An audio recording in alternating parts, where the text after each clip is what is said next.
Ahora tiene la palabra la doctora Gabriela Muñoz Meléndez, del Colegio de la Frontera Norte.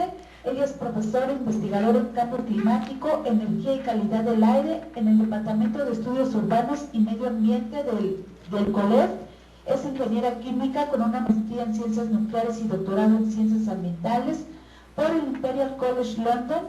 De 1992 a 1996 trabajó en el Laboratorio de Bacteriología y Fisicoquímica de la Dirección General de Ecología del DF. Del 2000 y hasta enero del 2008 participó como investigadora asociada en el Department of Earth Science and Engineering Imperial College London. Actualmente funge como coordinadora del proyecto para desarrollar el Programa Estatal de Acción ante el Cambio Climático de Baja California.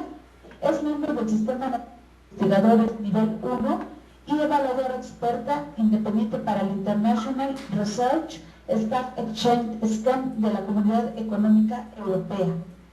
Ella nos va a hablar sobre México en la 16ª Conferencia de las Partes COP16 de la Convención Marco de las Naciones Unidas sobre el Cambio Climático.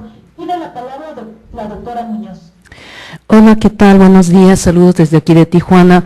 Evelyn, una pregunta, ¿están viendo bien mi presentación desde aquí de Tijuana o la van a proyectar desde allá? Sí, bueno.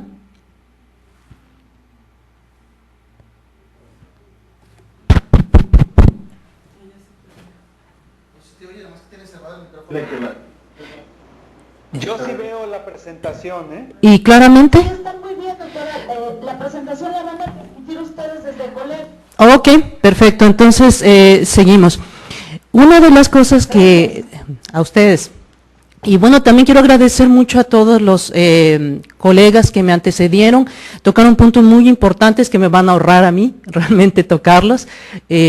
Seguramente no se lo hicieron de una manera mucho más expedita y clara, pero de eso incide bastante en mi presentación. Antes de ir a ese punto, me gustaría ver cuáles son los antecedentes de estas conferencias de las partes. Se habla mucho últimamente de que Cancún va a ser un fracaso, de que no va a funcionar, de que igual que Copenhague, que esto y que aquello. Y bueno, yo me pregunto ante eso, ¿es que las demás han sido un éxito? ¿O a qué nos estamos refiriendo, ¿no? ¿Cuáles son las expectativas que se están construyendo respecto a la cumbre climática?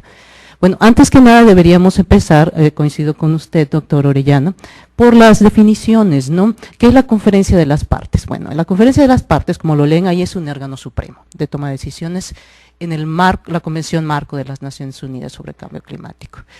Esta institución es importante porque se crea en respuesta a todas las mediciones y evidencias científicas durante sobre todo los 70s y los 80s, y son los primeros a reconocer a nivel mundial de que hay un problema y de que hay un problema con el cambio climático.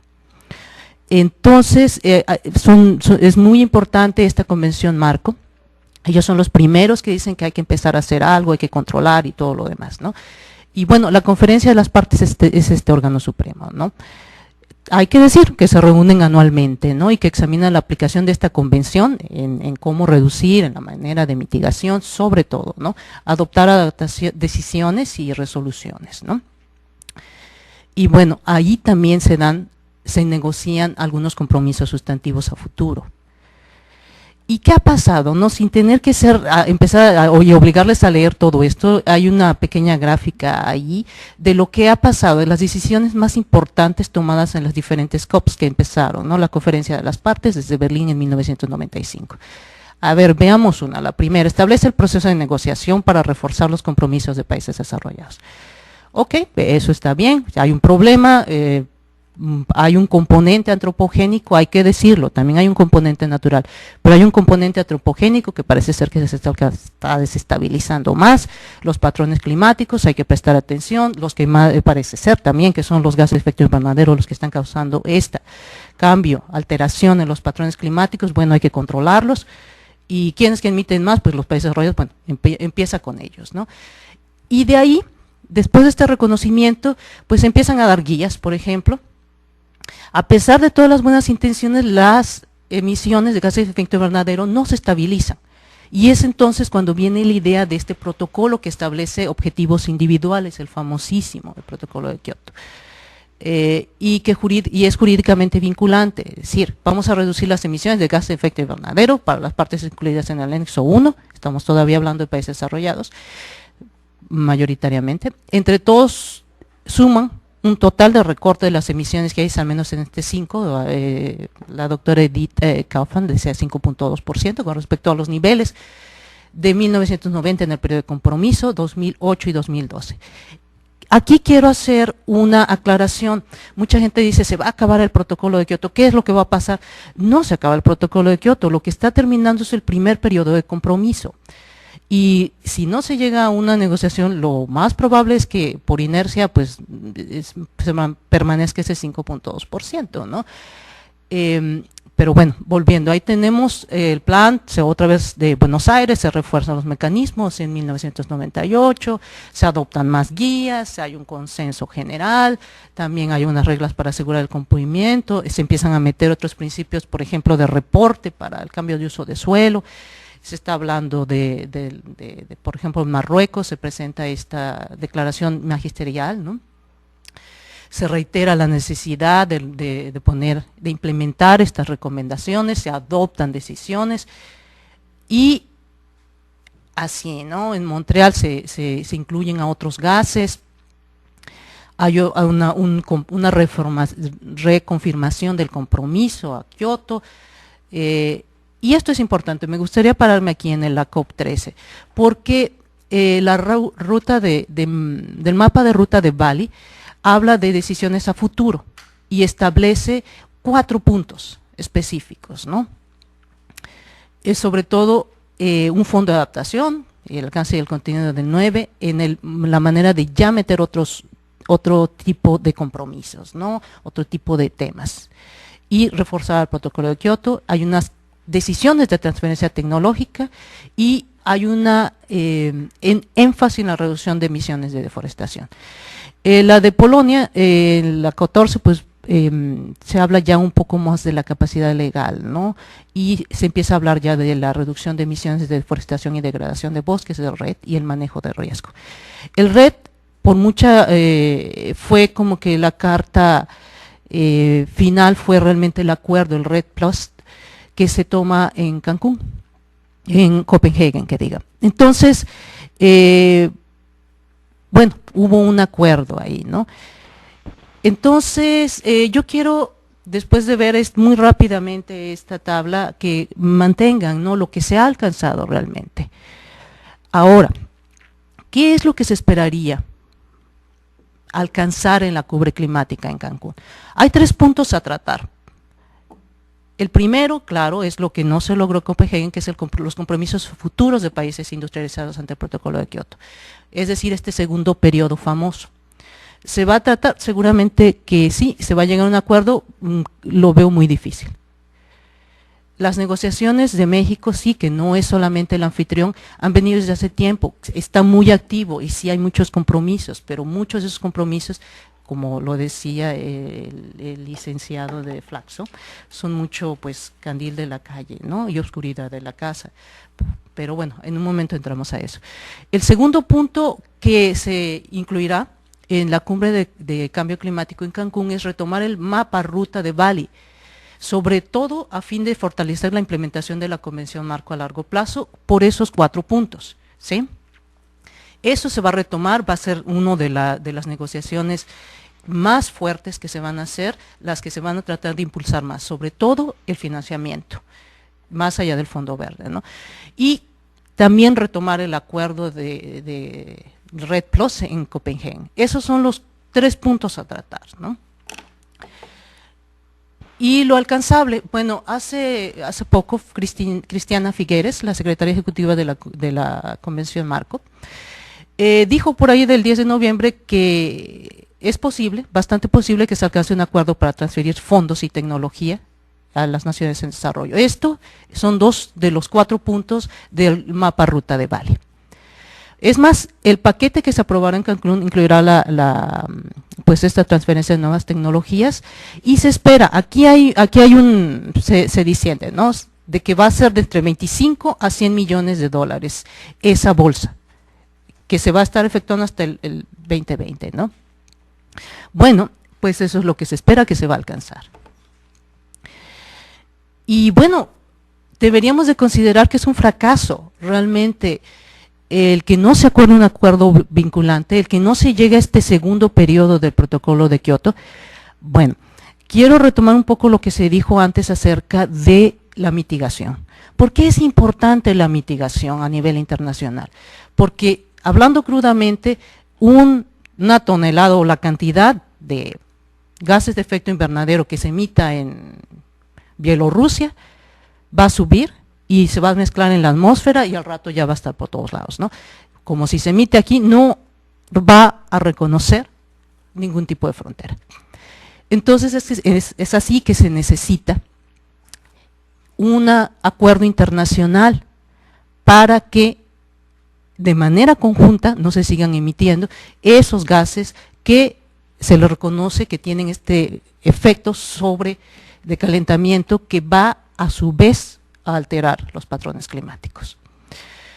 Bueno, es lo único que deberemos preocuparnos solamente en la mitigación. No, por supuesto que no. Para empezar, y hay que decirlo, no hay un organismo implementador. Sí, yo sé, la Convención Marco, el Protocolo de Kioto, pero honestamente, ¿quién está monitorando, reforzando, quién está sancionando? No hay un organismo como tal. Yo no estoy hablando de una policía internacional o algo, no. Debemos de ir más allá de ese punto, a tener quizá un comité, quizá ese mismo Convención Marco que funcionara, pero que fuese respetados los acuerdos. Ahora todas las reducciones pues se, digamos, reconocen por la comunicación nacional de cada país. Entonces, me pregunto yo, ¿vamos a llegar a un acuerdo global vinculante sin tener este organismo que esté instrumentando el acuerdo? Tal vez deberíamos de pensarlo, ¿no? Y ahora bien, ¿qué es lo que pasaría si mitigamos? Si empezamos a decarbonizar, si en pocas palabras no estamos emitiendo más gas de efecto invernadero a la atmósfera. Bueno, estos son un ensamble de 6 modelos del IPCC, bajo 2 de estos escenarios de familias socioeconómicas. Y lo que nosotros encontramos es que por mucho que se detuviera a este punto las emisiones, realmente la inestabilidad en la atmósfera continuaría por la vida que tienen estos gases. Y no solamente los gases, también hay otros 2 componentes que no se mencionan y que son sabidos que tienen una incidencia en la alteración de los patrones climáticos. Uno es la mayor entrada de irradiación por el hueco en la capa de ozono, y el otro es por la misma presencia de las ciudades o islas de calor, el calentamiento en la superficie. Entonces, por mucho que se detuviera, volviendo a lo que decía antes, la generación de gases de efecto invernadero, realmente no se vería una diferencia, sino por ahí del 2050 o más. Esto no quiere decir que no se deba intentar, por supuesto. Bueno, pero ¿en qué debería preocuparse México, no? Una de las cosas que tenemos que ver y reconocer si los gases de efecto invernadero son el resultado de la combustión de la quema de combustibles fósiles para producción y generación y soporte de nuestra economía. Entonces, y como se dijo antes, está siendo totalmente abusada la manera de su uso. Entonces, estamos llegando a un problema de desarrollo no sustentable. Entonces, estos patrones de desarrollo no sustentable, de producción y consumo, son la causa real, ¿no? Si pensamos en la parte antropogénica causante del fenómeno climático. Pero no para ahí. Estamos hablando de que estos patrones no sustentables también van a determinar el grado de vulnerabilidad de sistemas sociales al cambio climático. ¿A qué me refiero con esto? Me refiero a asentamientos irregulares, me refiero a la falta de planeación, de infraestructura, a la falta de mantenimiento, de sistemas energéticos. Hablemos de líneas de transmisión, ¿no? La CENER misma dice que hay una pérdida por ineficiencia en transmisión del 25%. Ahora ya no hablemos de algunas plantas. Aquí en Baja California, pues las más nuevas tienen 10 años, algunas tienen hasta 45, ¿no? Y sin mantenerse durante todo este tiempo, no como debería. Entonces, bueno, estamos hablando de problemas de desarrollo realmente. Estamos hablando de faltas de caminos, estamos hablando de faltas de drenaje pluvial, ¿no? No tenemos agua, de repente cuando llueve nos inundamos. Bueno, con la presencia de eventos hidrometeorológicos extremos más frecuentes, pues también este grado de vulnerabilidad, este desorden que tenemos, va a presentar, va a ser más sensible. Y esto es especialmente importante para países como México. Y aquí, si hablamos y reconocemos que el cambio climático tiene mucho de problema de desarrollo, entonces vamos a tener que ver necesariamente a los tiempos con los que planeamos, o con los que no planeamos, ¿no? Generalmente se ha aceptado que el problema del cambio climático es un problema ambiental, se le ha dado mucho énfasis a que sea una caracterización a largo plazo, y todo está muy bien, pero los problemas de desarrollo, la planeación en los sistemas sociales se dan a corto o mediano plazo, si es que se dan, ¿no? Y bueno, México como un país en vías de desarrollo es muy vulnerable y tiene que considerar esto. El cambio climático, dicho, y bajo este contexto, entonces tendrá impactos directos sobre, o que se perciben directos sobre el desarrollo de actividades susceptibles a variaciones climáticas, como la agricultura, ¿no? Sí, yo sé, y alguien aquí podrá decir, la agricultura se da en invernaderos, no se da más a cielo abierto. Sí, ahí reconozco, pero todavía se sigue utilizando agua y suelo, ¿no? Bueno, pero hablemos de las indirectas. Las indirectas en las cuestiones sociales, estamos hablando de la desigualdad ya existente, por ejemplo, pobreza, ¿no? Que bajo condiciones de cambio climático, bajo una tromba, en pocas palabras, vamos a tener una probabilidad mayor de incrementar esas desigualdades por las diferencias en la distribución de los costos, destinados tanto a los daños como a la implementación de medidas. Ok. Otra importante cosa que quiero que resuena aquí en la frontera es la probabilidad el impacto que podría tener las condiciones de cambio climático en la escasez de recursos naturales. Me refiero específicamente a la fuente de agua principal que tenemos aquí en Baja California con Estados Unidos, que es el río Colorado. ¿Qué es lo que pasa cuando se reduce, como se dice que se va a reducir en 30% ese caudal? Nosotros tenemos nuestro enorme Valle de Mexicali, que es calientísimo y es donde se siembra, ¿no? Con agua del río Colorado. Y hay un dispendio espantoso del agua, que es casi un pecado en un lugar que es semidesértico. Se estima que un 70% se desperdicia por año. Entonces, otra vez, ¿no? Aparte de que suena absurdo, bueno, ¿de qué manera estamos realmente sembrando, por decirlo de alguna manera, ¿no? Pero volviendo al punto de la escasez de recursos naturales. Esto puede, en algún punto, conducir a conflictos. Es más, ya los ha conducido en partes como África, por derechos de uso de cuerpos de agua transfronterizos. Bueno, unas reflexiones finales, ni tan finales porque voy a abundar un poco sobre esto. El cambio climático o la parte antropogénica del cambio climático es un problema de desarrollo, ¿no?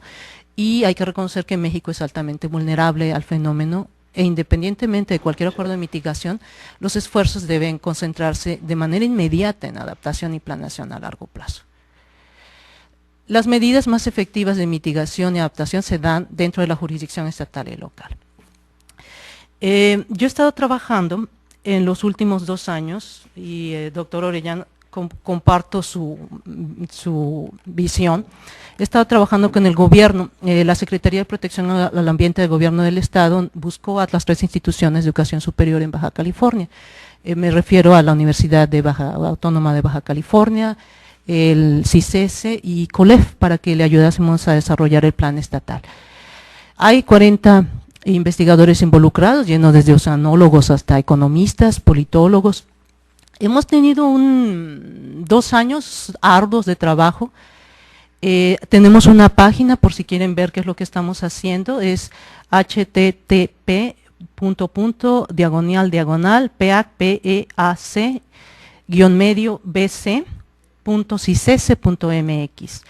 Ahí van a ver la liga de los escenarios climáticos regionalizados, también por downscaling, y hay unos en línea que se pueden generar, también como el observatorio que mencionaba el doctor Orellano. Hay ligas a escenarios de alza del nivel del mar y a las vulnerabilidades de sectores socioeconómicos. Una cosa que es importante decir, y regresando a lo que decía la doctora Cafa, es de la manera en que se debe implementar. ¿Por qué estoy hablando de medidas efectivas de mitigación y adaptación? Bueno, hemos llegado a la conclusión de que repensando el problema de cambio climático con un problema de desarrollo va a tener una mayor incidencia en países como México, donde los impactos pueden profundizar la existente heterogeneidad e incrementar la segregación entre regiones y grupos sociales. Haciéndolo de esta manera, también el que consideremos que el cambio climático tiene una fuerte componente de problema de desarrollo, también de manera más coherente vamos a poderla integrar dentro de la agenda de política gubernamental. Y de esta manera también tener una estructura de soporte para priorizar y evaluar acciones. Esto suena muy bien, pero no, la experiencia que hemos tenido aquí es que no se va a dar así solamente, ¿no? Y aquí regreso a lo que decía el doctor Orellano.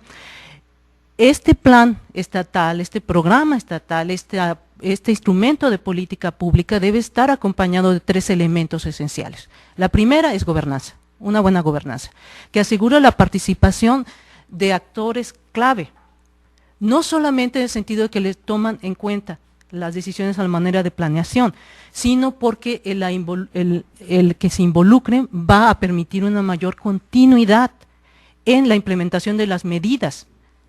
Y si ahora consideramos que de ellas son parte de desarrollo, también de los beneficios sociales. El segundo elemento fundamental que debe incluir este instrumento es una descentralización efectiva para un involucramiento activo de gobiernos locales y regionales.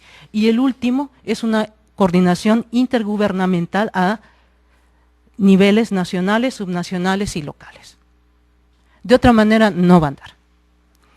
Y bueno, ahora me pregunto, porque me lo preguntan mucho, pero es cierto que existe, pero es que el cambio climático, ¿y qué tal si la componente no es tan grande? Y creo que hay que actuar antes con la mejor información que tenemos a mano, ¿no? Cuando estemos absolutamente ciertos, tal vez sea muy tarde, ya dejemos de mitigar, sino de adaptarnos, porque los costos que van a tener la no adaptación van a ser incosteables, van a ser impagables en el futuro, y eso es cierto. Ahora, si se dan subsidios, yo me pregunto, perdónenme si vuelvo a mi región, en Mexicali se alcanzan hasta 49 grados en el verano. Si se está extendiendo esa ventana de calor, pues seguramente se extiende la necesidad de aires acondicionados, que encima son bastante viejos, en la mayoría de las ciudades, que además tienen una, perdón, aquí me pasaron una nota, ya termino, que además tienen una vida media ya extensiva, que son ineficientes y demás. Bueno, pero otra vez, si esperamos hasta que estemos totalmente ciertos, va a ser muy tarde ya también para mitigar y adaptarnos. Entonces debemos actuar con las bases de la mejor evidencia que tenemos a mano. Ahora bien, en tanto y no cause un daño. Ahora bien, me pregunto yo, y les invito a que bueno, seguramente conocen el informe Galindo, nosotros también hicimos nuestra evaluación económica, y una de las cosas que que vimos claramente, es que los costos ahora de algunas, o bueno, cuando hicimos un diagrama de costos marginales, de algunas de las acciones, sobre todo de uso eficiente energético, no solamente no cuestan, sino que son rentables. Volviendo a lo que decía antes, en la mejor evidencia actuar y que no haga daño. Yo creo que muchas de las acciones serían benéficas y, bueno, estarían apoyando el desarrollo de nuestras regiones. Pues muchas gracias. Doctora, ahora damos lugar a una sesión de preguntas. Les recuerdo que como esta videoconferencia está siendo transmitida por el portal del COLEF en Tijuana, pueden mandar sus preguntas o observaciones al correo de prensa @ciesas.edu.mx. No sé si ustedes tienen alguna pregunta. ¿Se presenta? Bueno, mi nombre es Iván Olvera, vengo de Agencia de Investigación y Desarrollo y me salta una pregunta para la doctora. Si usted, bueno, estima o que las reuniones de las COPs han sido como un fracaso, entre comillas, ya dijo que espera para esta, pero ¿cuántas COPs necesitan pasar para que las soluciones sean tangibles? ¿O mediante qué se puede ya llegar a una solución ya tangible prácticamente? Sí. Me voy a permitir interrumpir, perdón por la interrupción. Lo que pasa es que un compromiso me impide continuar con ustedes. Tengo que salir en este momento, pero estamos a sus órdenes a través de la Flaxo, en el correo también ssegura@prodigy.net.mx, y pues bueno, también quiero aprovechar para comentarles que se está abriendo la tercera promoción de la especialidad en gestión de política energética y medioambiental que imparte la Flaxo, y bueno, una disculpa nuevamente de que tenga que retirarme, estoy a sus órdenes. También estamos publicando un boletín semanal a propósito ahora de la COP, entonces si les interesa obtener información o este boletín, por favor no duden en contactarme vía correo electrónico o vía la Flaxo, y pues también estamos a sus órdenes para cualquier duda sobre la especialidad y si les interesa. Muchas gracias y muchas gracias. Una disculpa, perdón por la interrupción a esta pregunta, pero sí, no quería irme así nomás. Muchas gracias, licenciado. Gracias por su participación. Bueno, Gracias. Sí, gracias. Doctores, no sé si quieren dar respuesta a la pregunta que ahorita les hicieron. Es para, bueno, Edith, bueno, empiezo yo porque creo que va dirigida a mí por aquello de los fracasos. A ver, creo que hay que poner las cosas en contexto. Eso va a ser un fracaso dependiendo de las expectativas que tengamos. No es que todas hayan sido un fracaso, creo que hasta en las más criticadas, como la del año pasado en Copenhague, se dieron acuerdos. Entonces, ¿hasta cuándo vamos a tener ese acuerdo vinculante que podamos hacer realmente una toma de decisiones sobre la mitigación efectiva de gases de efecto invernadero? Yo creo que hasta el momento en que repensemos nuestro desarrollo. A ver, ¿a qué me refiero con esto? Ya se fue el licenciado, pero bueno, quiero comentar, también trabajo en energía. Y rápidamente, la mezcla de energéticos que se utiliza para aquí en México, como un ejemplo, todo está dominado por combustibles fósiles. El transporte por combustibles fósiles líquidos y la generación de electricidad por combustibles fósiles, sobre todo gas natural. Incluso en zonas, aunque parezca absurdo, en donde no tenemos gas natural. como es Baja California. Entonces, y toda esta política energética que existe, la misma concepción de seguridad energética está basado en el uso de combustibles fósiles. ¿Y esto qué tiene que ver? Bueno, esto significa que la manera que tenemos de transportarnos, de mandar cosas al exterior, de importar bienes, de divertirnos, de sobrevivir, de llevar nuestra economía, está basado en el uso, en la quema de combustibles fósiles. Entonces, es ahí. Si nos ponemos a ver, no puedo aquí proyectarles la gráfica, pero la pueden encontrar en la CENER. ¿Y cómo se desarrolla? Bueno, por el contenido de carbón que tienen, ¿no? Por ejemplo, para generar, así, de manera gruesa, para generar un kilowatt de electricidad utilizando carbón antracita, estaremos generando 870 gramos de CO2. Si quemamos gas natural, estaríamos generando 360. Pero todavía lo estamos generando, ¿no? Entonces, pues la solución sería no quemarlo, pero entonces estaríamos deteniendo a toda nuestra economía, la manera en que nos transportamos, nos divertimos, exportamos. Y esto es tal vez lo que no se ha conceptualizado de una manera adecuada. Si estamos diciendo que vamos a bajar el 50% de emisiones para el 2012, entonces deberemos de considerar seriamente que debemos de cambiar la manera en que nos movemos, en que nos transportamos, que transportamos nuestros bienes, y eso no se está haciendo. En pocas palabras, tener otra manera de hacer economía. No esperemos tener diferentes resultados si seguimos haciendo lo mismo. Entonces, ¿cuándo va a cambiar? Cuando adoptemos eso, cuando veamos que realmente no es tan descabellado decarbonizar nuestra economía. Yo lo veo aquí en Baja California, perdónenme por ser regional nuevamente, no tenemos ningún tipo de combustibles fósiles, no tenemos gas, carbón, no tenemos petróleo. Y la mitad de la generación de electricidad se da por quema de gas natural, importado, alguno desde Malasia, ¿no? Entonces, ¿por qué persistir en esto? Porque es más barato. Bueno, si pusiésemos utilizásemos todo el potencial de solar que tenemos, que es el tercero más importante del mundo, 5.5 kilowatts por metro cuadrado de área de irradiación, o el potencial eólico que tenemos, ustedes me dirán, oye, pero hace falta infraestructura ahí. Sí, pero si no empezamos no vamos a llegar tampoco a ningún lado. Vamos, no vayamos lejos, toda la basura que estamos generando. Si construyésemos un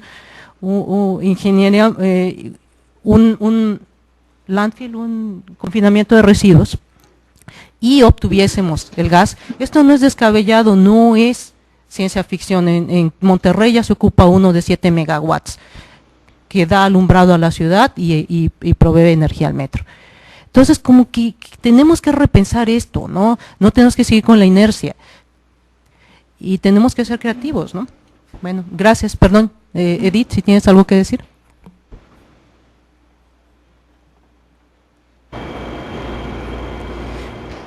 Perdón, Edith, que te interrumpa. Tengo que despedirme porque tenemos otra videoconferencia, ¿sí? Pero sus preguntas con gusto las tomo a gmunoz@colef.mx, y fue un placer. Muchas gracias, doctora. Doctora Kaufman, ¿quiere hacer algún comentario?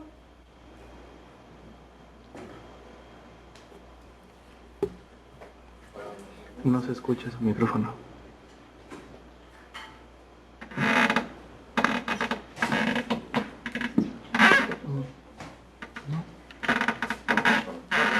No se escucha su micrófono, tiene que encenderlo. Edith, no se escucha.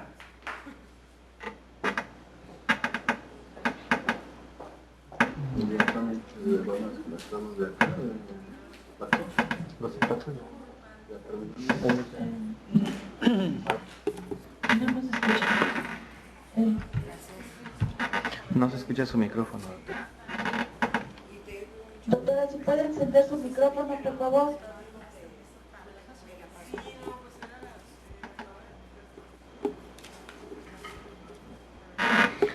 Le voy a hablar a Sara para que vaya con usted. No, si quieres con otra, ¿no? Bueno, doctor Orellana, en lo que soluciona este problema técnico, ¿usted tiene algún comentario respecto a esta pregunta? Claro, sí. Mire, yo mi comentario es el siguiente. En términos que los países que están en el anexo 1 no cambien, digamos, su voluntad política, van a ser muy limitados. Yo no digo que sean fracasos o sean éxitos las reuniones de la COP, ¿sí? Sino que más bien los resultados sean limitados o sean unos grandes resultados. En un momento va a Y ese es el problema, que mientras estemos supeditados, ¿verdad?, a los grandes emisores, ¿verdad?, sobre todo los del anexo 1, entonces pues va a ser esta limitación, ¿no? Pero no se puede decir que va a fracasar o no va a fracasar la COP16, ¿no? Simplemente yo lo que creo es que los resultados pueden ser muy limitados y siempre tiene, por lógica, tiene que haber algún avance, ¿no? Desde luego, ¿no? Ahora bien, el problema también es la falta de participación de la gente, ¿no? Y yo insisto que el tema central en la actualidad para que esto se solucione es que la gente se apropie también del problema, ¿sí? Y esto es la gobernanza. ¿Sí? Es mi comentario. Gracias. ¿Quieren hacer alguna otra pregunta? ¿Me escucha, doctora? Buenos días, es Gabriela Gutiérrez, de Mundo Universal. ¿Qué repercusión tendría si sucediera lo que pasó el año pasado en Copenhague, cuando los países africanos pues se pusieron de acuerdo para retirarse de las mesas, porque finalmente dijeron y se dio a conocer que ya estaba preestablecido el acuerdo con Estados Unidos, que antes de la cumbre ya se sabía cuáles eran los alcances que iba a tener, pues que las negociaciones no tenían sentido?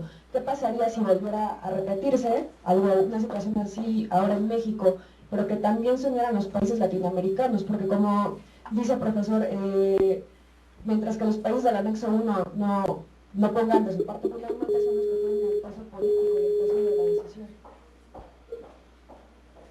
Bueno, ¿me escuchan? Sí. ¿Puedo contestar yo? Yo a usted no le escucho, doctora. Sí, claro que Está sí. por ahí. Sí, por favor.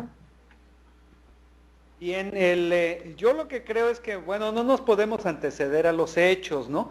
Desde luego lo que pasa es que finalmente harían bien los países de Latinoamérica en retirarse, al igual que hicieron, por ejemplo, que en el retiro de los países africanos, puesto que no se les ha dado voz, no se les ha dado voz El durante... problema Sí. es que no, cuando hacen preguntas no escucho muy claramente lo que están preguntando.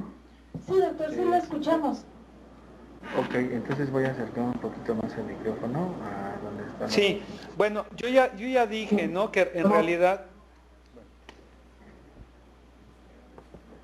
Sí, por favor, si alguien modera quién va a hablar. Sí, usted tiene la palabra, doctor. Bueno, muy bien. Entonces, yo lo que creo es que no estaría, si finalmente se retiraran los países de Latinoamérica, al igual que se retiraron los países africanos en la COP15, ¿verdad?, es, digamos, una consecuencia de que no han tenido la voz suficiente en términos de las consecuencias, ¿no? Y desde luego, pues es muy sintomático, y yo creo que es un gran resultado si finalmente los países en vías de desarrollo y que no estén en ninguno de los anexos, ¿verdad?, se retiran, ¿no? Desde luego, porque son los países finalmente más vulnerables, ¿sí? Entonces, yo lo que creo es que finalmente lo que se tiene que hacer es, digamos, los países que no son del anexo 1, todo el grupo de países, ¿verdad?, armar un bloque para presionar a los países del anexo 1 para que, digamos, por lo menos cumplan con los compromisos, ¿no?